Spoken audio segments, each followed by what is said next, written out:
Brady and the undefeated Patriots are preparing for a Thursday night AFC showdown in Foxborough. Historically, Brady has dominated Thursday night football, going a perfect 8-0 in those games. Not to mention, he's been playing like an MVP and keeps getting better. Check this out. In 2007, the Pats were also undefeated through their first 6 games. But since then, his pass yards per game have increased from 304 to 342. And his touchdown to interception ratio also improving from 21 to 2, now 16 to 1. His QBR has slightly decreased, but still, this might be Brady's best year ever. We asked you guys to answer that on Twitter, and here are your results. Over 60% say yes, it is. And for this conversation, we welcome in Darren Woodson. Good to see you, as always. Do you agree with the fans here? Is this Brady's best season ever? Because he's had some pretty good ones. He's had some great ones in 2007. You just talked about it in 07. I don't know if you can get better than 07. Right. You know, he had Randy Moss on the outside, throws for 50 touchdown passes, 4,860 yards. That was the best, in my opinion, in my time of watching football, was the greatest offense I'd ever seen.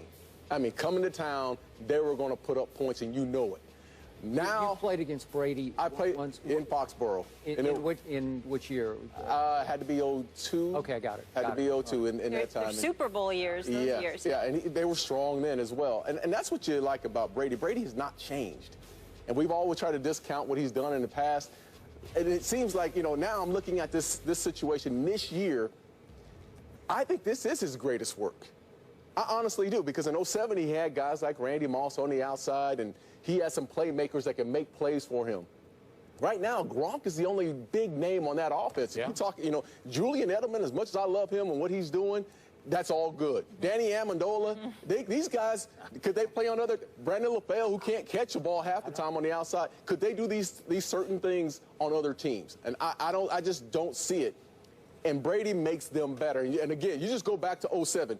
Jabbar Gaffney was at that time probably the only guy who, after he left, had some success in Denver and in Washington. Other than that, Dante Stallworth fell off the cliff. Randy Moss fell off the cliff.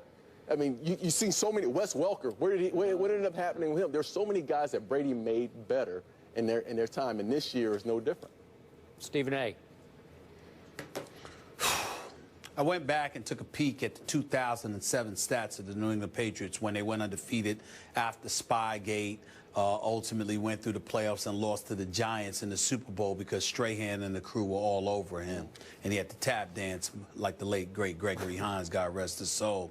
But, you know, before that, looking at his numbers, 50 touchdowns, just 8 interceptions, QBR of 84, 68% completion percentage, nearly 5,000 yards, 48 and change to be exact. Brady's on pace to throw less than the 8 interceptions. I don't know if he's on pace. I don't think he's on pace, rather, to throw 50 touchdowns. No. But I do believe that the numbers are relatively similar. I don't blame him for having the mindset that he's playing better now than he ever has. I can't definitively blame you nor anybody else if you think that. But it was just something special back then about Brady to Randy Moss to Wes Welker. It was something special. I mean, Lawrence Maroney was your quarterback. But I just looked at it, Skip, and running back. He was a running back. He was a running back for them. In all honesty, guys, and Molly, here's why I think back to 2007. It's one moment that I'll never forget about Brady as long as I live. They had Randy Moss on a fly pattern, if I remember correctly, Darren. And they missed it against the Giants in a final regular season game. They missed it.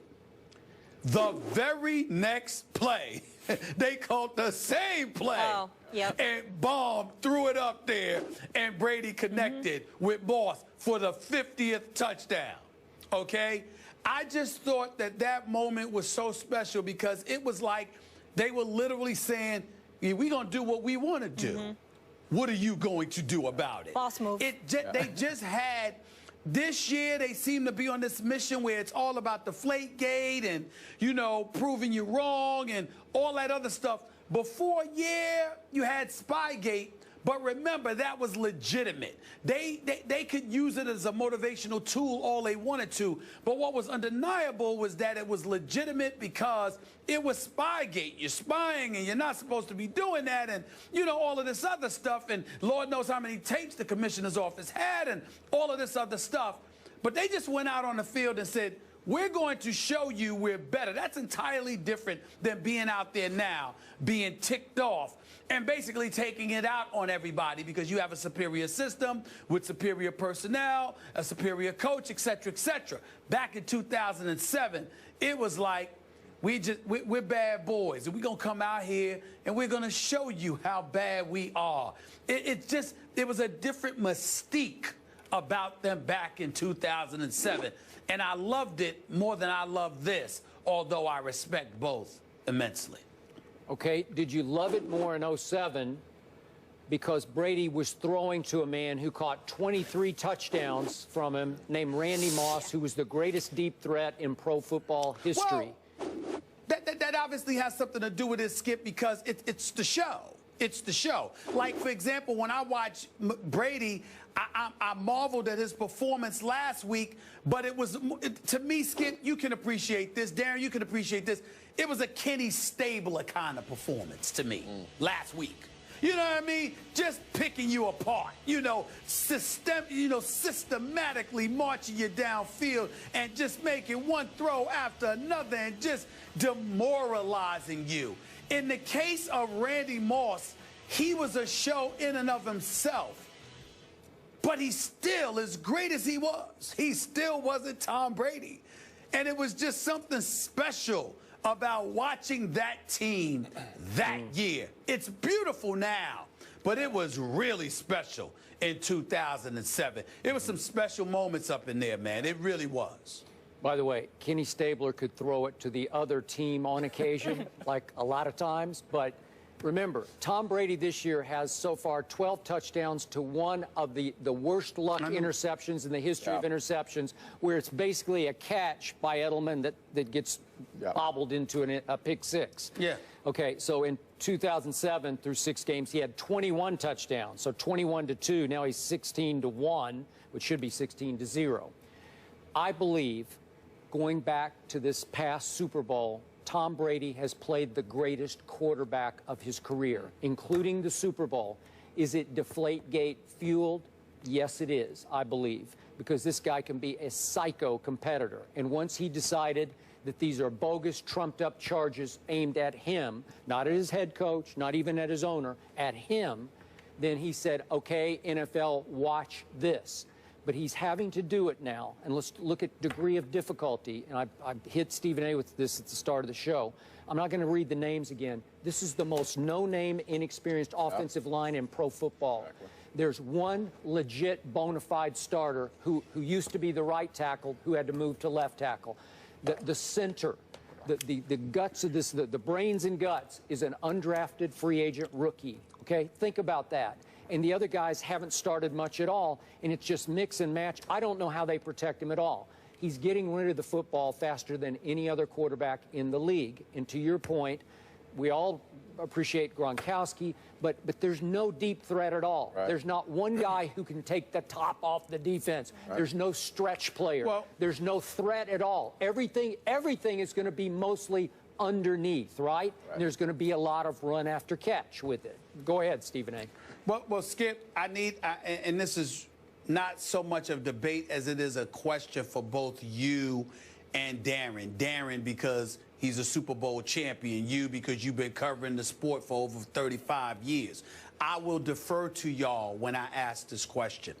You just acknowledged that Tom Brady gets rid of the football relatively quickly. And because he's so skilled at doing so, and New England's so skilled at their short precision passing offense, isn't it plausible that when you keep bringing up the offensive line, that, dare I say, it's not that big of a deal because you can't send the house to Tom Brady because you constantly have to look for the little dip and dunk play here or there. Look at what happened with Rob Gronkowski and that touchdown last year when the Patriots gave up the blitz on the left side from the New York Jets. They didn't even block them because Tom Brady knew that that would leave Rob Gronkowski wide open. There was a play that they had manufactured during the game because they saw what the Jets were doing and they had that kind of switch up going on. I'm saying if you can't send the house at him because he's getting rid of the ball so quickly, then why make such a big deal I think about the offensive line that he's working with? You know, I think that really speaks to his brilliance. I really do. I mean, exactly what you just said. It speaks to his brilliance because of this. When you have that open field, and they like to throw the ball, they're not going to run the ball consistently. They're going to throw the ball. They run the ball last week 5 times. Yeah, they just gave it up. He is finding the mismatch that he wants to find. And he's seeing the entire defense. So when the defense gets lined up, he's finding he knows what defense they're in. And this is what speaks to the brilliance as a quarterback. You have to make a quick second decision. That decision has to come in and out, and the ball has to be out of your hands because you know that your offensive line can't protect. Yeah. So find the mismatch, go at that mismatch. Brady has been perfection. You just look at everyone else around the league. I looked at Matt Castle last week with my Dallas Cowboys. Yeah. There's mismatches, there's one-on-ones, but he can't find a one-on-one, nor can he pull the trigger to make the decision. But Darren, here's what I'm asking you. Because of the brilliance of Tom Brady, his football IQ, isn't it plausible that guys are actually scared to rush after him? Yeah. Because you're constantly watching. Absolutely. Oh, my goodness. So that's what I'm saying. But that's what I'm saying when I talk to Skip about the offensive line and why it's not a big deal. Because you can't come at him the way people would normally come at him because he's so brilliant. You don't know when he's setting you up to come at him, just so he could dip it to somebody else. That's my point. Okay, you're right. But to Darren's point, it's extremely difficult to see the mismatch pre-snap and execute it and make the right choice. Because if you guess wrong, if you read wrong, it's going to be going the other way like Matt Castle was. But not for him, not for somebody that's been around since 2000 and has played at an elite level for the last 10, 12, 14 years. It's not difficult for him. That's the point. You can't sit up there and go like this. Do you see how difficult that is? No, that's not. He knows what he wants to do. They're trying to figure out what Tom Brady is going to do. He is a complete master of his offense in New England. Most quarterbacks are not a master of their offense. So, bottom line, you're saying you are not impressed with Tom Brady, correct? No, I'm not saying that at all. Well, you're discounting what he's pulled off.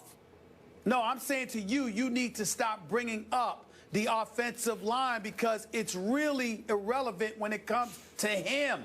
He doesn't need an offensive line. He could do this without a line, right? Right. Just, they shouldn't even send a line out there. He should just go out there by himself. You don't really need one. You know? He really doesn't need one. Dude is so nice. We will leave it at that. I'm so excited for tonight's game. I said this earlier, Darren. More excited to see what the Dolphins do against them. And you're sticking with us. Up next, we're talking your Cowboys. We got Cowboys lovers and haters here for this next one. We've got some news. Dez back on the practice field, but could Joseph Randle be on his way out? We have a Big D update on the other side of the break. Stay here.